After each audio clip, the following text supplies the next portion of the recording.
Di awal film pun terlihat sebuah keluarga kecil yang sedang berada di pemakaman neneknya. Namun, si anak kecil itu masih bisa melihat nenek tersebut. Itu berarti, ya, si anak ini adalah anak indigo. Oke, lalu pun berpindah diperlihatkan si anak cewek tadi sudah kelas SMP. BTW namanya Sarah. Ia di sekolah melihat banyak sekali sosok hantu dalam bentuk yang berbeda-beda.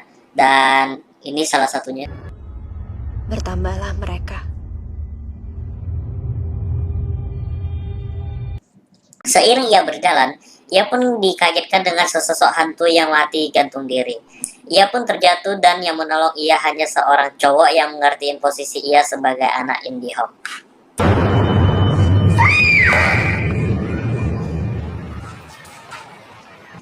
Kemudian pada suatu hari, buku si Sarah ketinggalan di sekolah dan besoknya dia harus ulangan. Si Sarah pun ingin ke sekolah untuk mengambil buku tersebut. Dan bangsatnya si adik Sarah bocah ini pengen ikut ke sekolah. Jadi mereka berdua ke sekolah. Aduh, Sarah goblok. Singkat cerita, Sarah pun sampai di sekolah dan segera mengambil bukunya. Di sini saya pun merasa bakal ada hal aneh yang terjadi. Saat Sarah mengambil buku, ya benar saja ada nenek-nenek di atas lemari bukunya.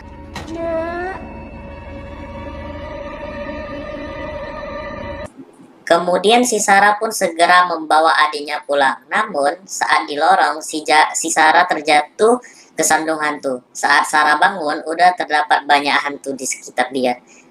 Setelah Sarah sampai di rumah, di kamar ia pun masih banyak hantu yang mengganggu dia. Anjir lah cok, bayangin lagi tidur diliatin hantu ramai-ramai ya tuh.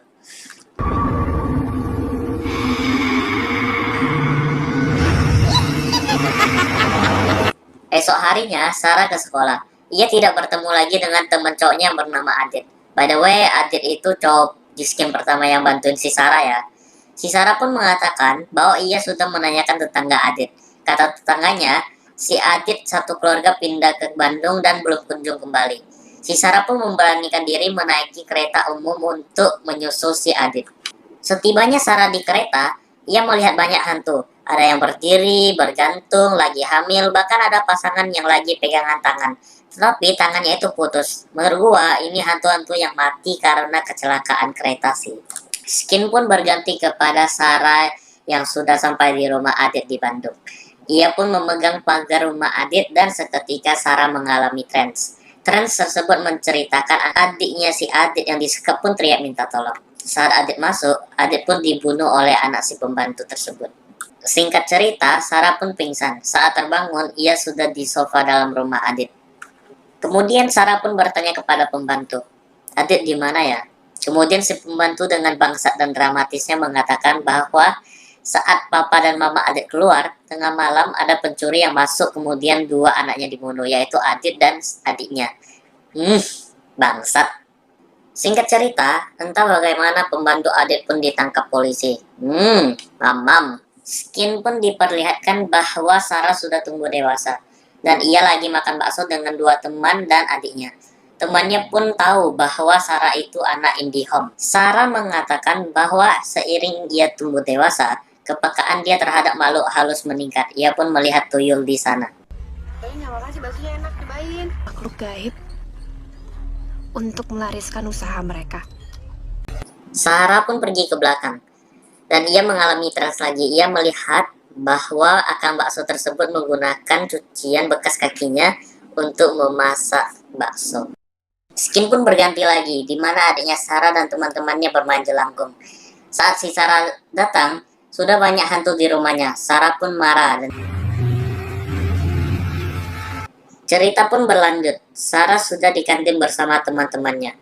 Mereka lagi gosip tuh, kenapa ya cowok seganteng dia mau pacaran dengan cewek kayak gitu. Benernya ada jin yang ngalangin matanya si Faiz.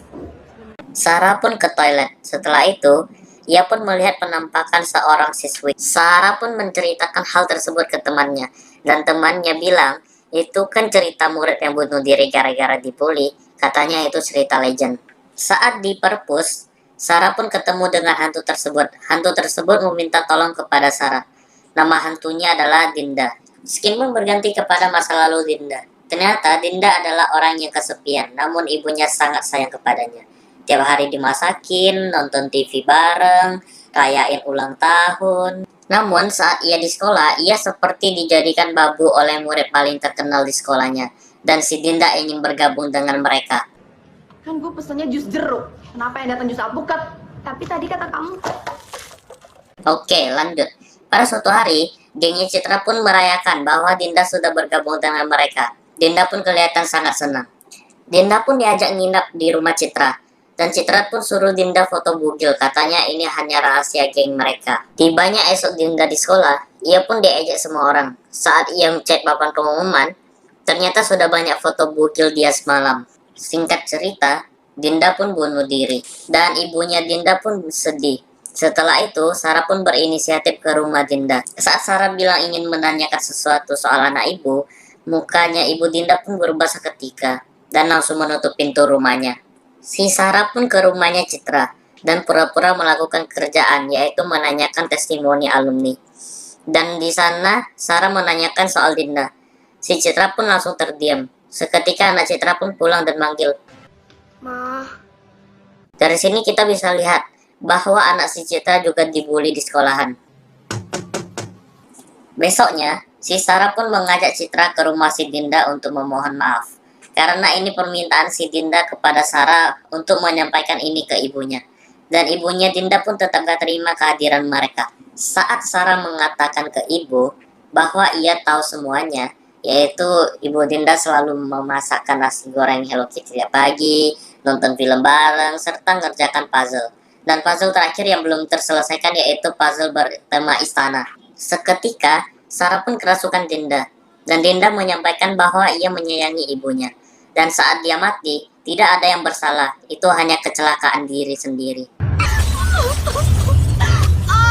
Di sini gua agak kesel.